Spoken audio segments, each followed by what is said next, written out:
Hi అండి, నమస్తే. Welcome back to Lalitha Valluri kitchen. నేను ఈరోజు చేస్తున్నానండి చికెన్ ఫ్రై. ఇక్కడ ఈ చికెన్ ఫ్రై అయితే మనకి చాలా టేస్టీగా ఉంటుంది, చాలా ఈజీగా అయిపోయే ఒక ప్రాసెస్ అండి ఇది.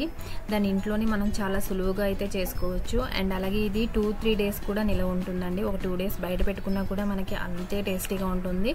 అండ్ ఫ్రిడ్జ్లో పెట్టుకుని తింటే 3 డేస్ కూడా వస్తుంది మనకి. ఈ చికెన్ ఫ్రై అయితే మనం ఎలా చేసుకోవాలో ఈ వీడియోలో చూపిస్తున్నాను మీకు. చూడండి, ఇక్కడ 1 kg అయితే చికెన్ తీసుకున్నాను. ఆ చికెన్ని 2-3 టైమ్స్ వాష్ చేసుకోండి. తర్వాత ఇంతే చిన్న ముక్కలుగా ఉండాలండి చికెన్. ఎప్పుడు పెద్ద పీసెస్గా కట్ చేసుకోవద్దు. కట్ చేసుకుంటే ఏమవుతుందంటే దాంట్లో ఉడకదు సరిగా, పచ్చిగా ఉంటుంది. సో చిన్న ముక్కలు అయితే బాగుంటుంది మనకి. ఫ్రెష్గా దంచుకున్న జింజర్ గార్లిక్ పేస్ట్ అండి నేను ఇక్కడ. తర్వాత ఇక్కడ నేను కారం అయితే వేసుకుంటున్నాను. 2 స్పూన్లు కారం వేసుకోండి. నెక్స్ట్ 1 స్పూను సాల్ట్ వేసుకుంటున్నాను. కొద్దిగా పసుపు వేసుకోండి. దాని తర్వాత లెమన్ జ్యూస్ కూడా వేసేసుకుంటున్నాను. దాని తర్వాత నేను ఇక్కడ 1 స్పూన్ అయితే ఆయిల్ పోసుకుంటున్నాను. మొత్తం బాగా కలిపేసుకోవాలండి. బాగా కలిపేసుకుని ఒక 1 అవర్ అయితే మ్యారినేట్ చేసుకోవాలి. మనం రాత్రంతా మ్యారినేట్ చేసుకుంటే ఇంకా బాగుంటుంది దీని టేస్ట్. చూడండి, నెక్స్ట్ ఇక్కడ ఒక పెద్ద ప్యాన్ అయితే పెట్టుకున్నాను. ఇంత వెడల్పుగా ఉన్న ప్యాన్ అయితే మనకి చికెన్ ఫ్రై అనేది బాగా కుక్ అవుతుంది. అండ్ చాలా టేస్టీగా కూడా వస్తుందండి. బాగా లోపల కంటే బాగా కుక్ అవుతుంది.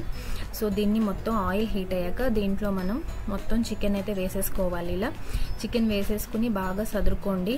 అలా మొత్తం ప్యాన్ నిండా మనం బాగా సదురుకుని ఒక 10 మినిట్స్ అయితే మూత పెట్టుకుని ఒక బాగా కుక్ చేసుకోవాలండి దీన్ని.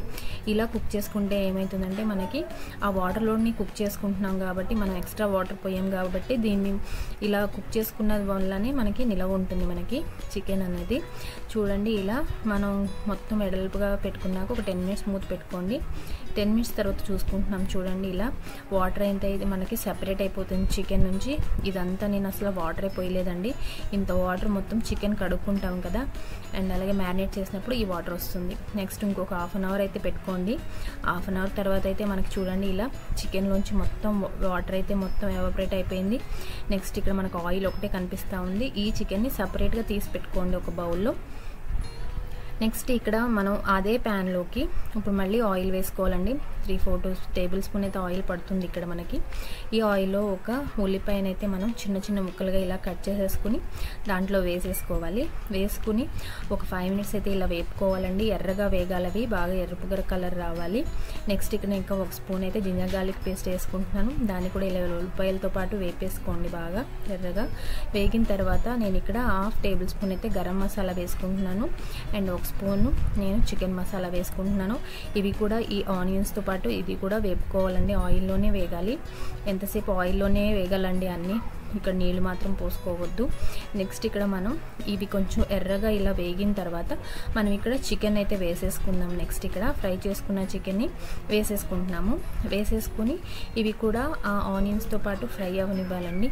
అది కొద్దిసేపు ఫ్రై అయితే చాలు, ఎందుకంటే ఆల్రెడీ ఫ్రై అయిపోయినవి చికెన్ వేసుకుంటున్నాం కదా. ఒక 10 మినిట్స్ బాగా లో ఫ్లేమ్లో అయితే పెట్టేసుకోండి.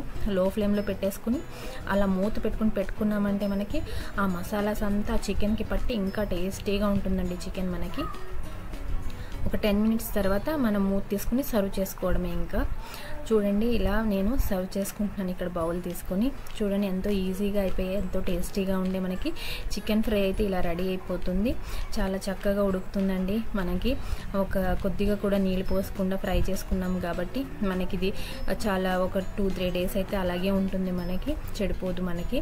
ఇదైతే మనకి చపాతీలోకి, రైస్లోకి, పరోటా దేంట్లోకైనా బాగానే ఉంటుందండి. అండ్ కూర్చుని తిన్నా కూడా తినేయచ్చు దీన్ని. అసలు వదిలిపెట్టరు ఇంట్లో వాళ్ళైతే, అంత టేస్టీగా ఉంటుంది ఇది. మళ్ళీ మళ్ళీ చేయమని కూడా అడుగుతారు మిమ్మల్ని. చూడండి, చాలా ఈజీగా అయిపోయే ఒక ప్రాసెస్ ఇది. మీరు కూడా ఒకసారి ట్రై చేసుకోండి, చాలా టేస్టీగా ఉంది. మీకు కనుక నచ్చుతుందని అనుకుంటున్నాను. నచ్చితే కనుక నాకు కమెంట్లో పెట్టండి మీరు ట్రై చేస్తే. చూడండి, చాలా చక్కగా ఉడికిపోతుంది మనకి, ఇలా చాలా ఫాస్ట్గా అయిపోతుంది. ఐ హోప్ మీకు ఈ వీడియో అయితే నచ్చిందని అనుకుంటున్నాను. నచ్చితే కనుక ఒక లైక్ అండ్ సబ్స్క్రైబ్ చేయండి. అండ్ సబ్స్క్రైబ్ అండ్ లైక్ చేయడం మాత్రం మర్చిపోవద్దు. అందరికీ చూసేందుకు థ్యాంక్ యూ.